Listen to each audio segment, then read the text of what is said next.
국민주권당 정책위 의장 이형구라고 합니다. 반갑습니다. 감사합니다. 네, 저는 최근에 대북전단 살포가 재개되고 있어서 이에 대해서 말씀을 드리고자 합니다. 납북자 가족모임이라는 곳에서 4월 27일과 5월 9일 두 차례 대북전단을 살포했습니다. 여러분, 대북전단 살포가 무엇입니까? 윤석열은 전쟁을 일으켜 계엄의 명분으로 삼으려고 했습니다. 그때 전쟁을 유발하기 위해서 했던 것 중에 하나가 바로 대북전단 살포입니다. 윤석열은 전쟁을 내기 위해서 그야말로 미친듯이 발악을 했습니다. 대북전단을 살포하고 대북 확성기 방송을 했습니다. 서해에서 포사격을 했고 헬기를 군사분계선을 따라서 비행하도록 했습니다. 일부러 북한에서 잘 보이도록 고고도로 비행하면서 북한도 들을 수 있는 공개된 채널로 북한을 공격하라는 교신을 해댔습니다. 비행사들이 생명의 위협을 느꼈다고 증언했습니다. 그런데도 북한이 참고 대응을 하지 않자 윤석열은 북한 오불풍선 원점을 공격하라고 지시하기까지 했습니다. 그런데 결국 공격은 이루어지지 않았습니다. 그러자 마지막에는 평양에 무인기를 보내 대북전단을 살포했습니다. 일부러 시끄러운 무인기를 보내서 평양시를 수십 차례 빙빙 돌게 했습니다. 한 번으로 안 되니까 3번을 보냈습니다. 미친 거 아닙니까? 지 권력을 지키자고 전쟁을 내려고 환장을 해서 발악하는 게 제정신입니까? 윤석열은 전쟁을 내려다 끝내 실패해서 어쩔 수 없이 명분도 없는 계엄을 강행했습니다. 그러니 여러분, 내란죄도 중요하지만 더 심각하고 본질적인 윤석열의 죄, 우리가 더 주목해야 할 것은 외환혐의라고 생각합니다. 그런데 박한수 계엄사령관이나 여인영 국군방첩사령관 등은 재판도 받고 하지만 평양에 무인기를 보낸 드론작전 사령부나 대북전단을 살포한 국군 심리전단에 대해서는 아직 별다른 조치가 없습니다. 그래서는 안 됩니다. 외환죄를 철저히 묻고 그 책임자를 처벌하고 다시는 외환범죄 시도가 일어나지 않도록 해야 합니다. 이번 내란은 북한과의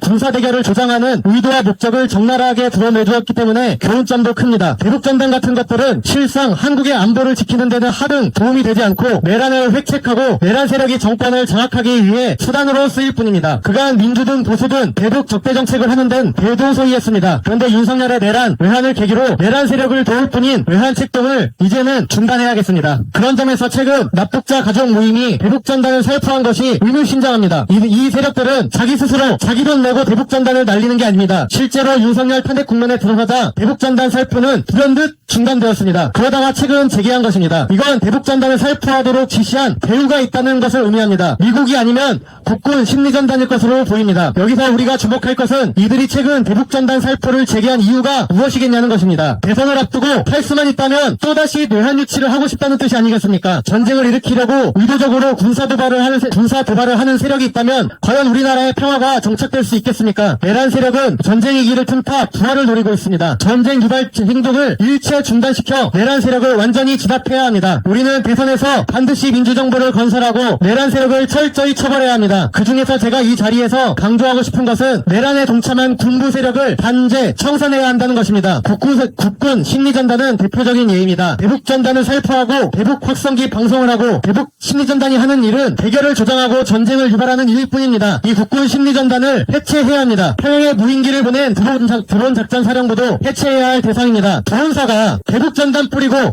전쟁을 유도하라고 존재하는 부대입니까? 물론 드론사가 단순히 윤석열의 지시를 받아서 한 일일 수도 있습니다. 그렇다면 드론사가 내란 이후에 진실을 고백하고 과거를 반성하며 잘못을 바로 잡으려고 노력해야 했던 거 아닙니까? 그런데 드론사는 윤석열이 계엄에 실패하자 창고를 불태워 증거를 인멸했습니다. 서류를 파쇄하고 컴퓨터 자료를 삭제했습니다. 드론사는 애초에 윤석열 정권이 창설한 부대입니다. 내란 세력의 편에 서서 내란 세력에 충성을 다하기로 선택한 현 드론사는 해체해야 마땅합니다. 또 하나 말씀드리고자 하는 것은 대선에서 민주정부가 건설된다면 9.19 군사합의부터 복원해야 된다는 것입니다. 사실 9.19 군사합의는 접경지역에서 군사행동을 금지하는 등 당장의 군사충돌을 막기 위해 필요한 실천적인 조치가 담겨 있습니다. 이제 와서 돌이켜보면 윤석열이 9.19 합의의 효력을 정지한 이유가 무엇이겠습니까? 윤석열이 북한의 공격을 유발하기 위해서 민감한 접경지역에서 아슬아슬한 군사행동을 했습니다. 그렇기 때문에 윤석열이 접경지역에서 군사행동을 하기 위해서 9.19 합의부터 정지시켜놓은 것입니다. 그렇기 때문에 앞으로도 내란 시도를 방지하기 위해서라도 9.19 합의부터 복원해야 합니다. 아직 추측에 불과하지만 민주정부가 건설되더라도 내란 세력이나 미국을 추종하는 군부의 세력이 있을 수 있습니다. 검찰만 해도 정권에 충성하는 게 아니라 내란 세력에 충성한다는 것이 보이고 있지 않습니까? 그런 내란 세력이 여차하면 민주정부에도 불응하고 내란 세력과 미국의 지시를 받아 무슨 짓을 할지 모르는 일인 것입니다. 그렇기 때문에 9.19 합의를 복원하는 것이 더더욱 중요하지 않은가 생각도 듭니다. 명목상 한국은 9.19 합의의 효력을 정지해 놓은 상태입니다. 그러니 효력 정지를 풀면 9.19 합의를 복원하는 것도 수월하리라고 추측합니다. 우리부터 9.19 합의를 복원한 뒤에 북한에도 9.19 합의를 이행할 것을 요구해야 된다고 생각이 듭니다. 윤석열은 전쟁을 내려고 발악했는데